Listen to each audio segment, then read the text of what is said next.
Қайырлы күн, құрметтілерім. Сіздермен әлеуметтік желілерде тренд болып жатқан ақпаратпен бөлісейін. Яғни, егер сізде микроқаржылық ұйымнан немесе банктен просрочка қарызыңыз болса, ол қарыз 90 күннен асып кеткен жағдайда, сол қарызды біріктіріп, бір графикпен бір уақытта төлейтіндей жасай алатын сайт туралы бөлісетін боламын.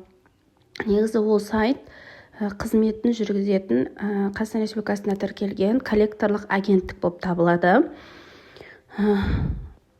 Және де ол сайтты басқа адамдар, яғни ақшаға сатып жатыр қазіргі таңда. Ол сайт туралы ақпаратты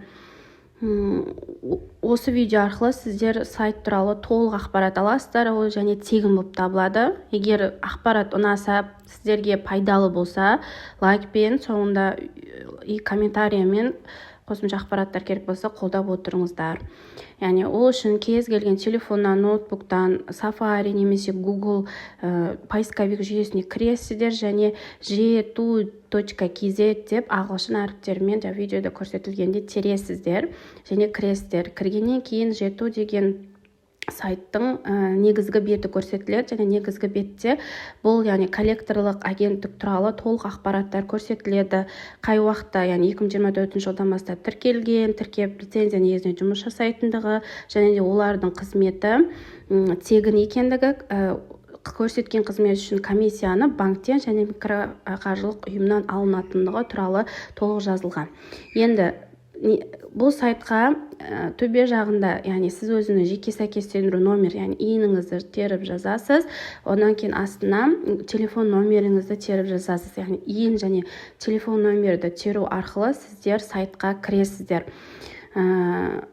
Яғни иініңіз некорректный дейді ғой, дұрыс емес, қате жазған жағдайыңызда сіз сайтқа кіре алмайсыз. Яғни сіз өзіңіздің жеке сәйкестендіру номеріңізді қатесі толық және тіркелген, қазіргі таңда активный, яғни егов порталы бар ғой, сол мобильді үкіметке тіркелген телефон номеріңізді жазуыңыз керек болып табылады. Яғни толыққаны иініңізді және телефон номері жазасыздар да, және қарыз туралы білу немесе узнать долги деген батырманы басасыздар.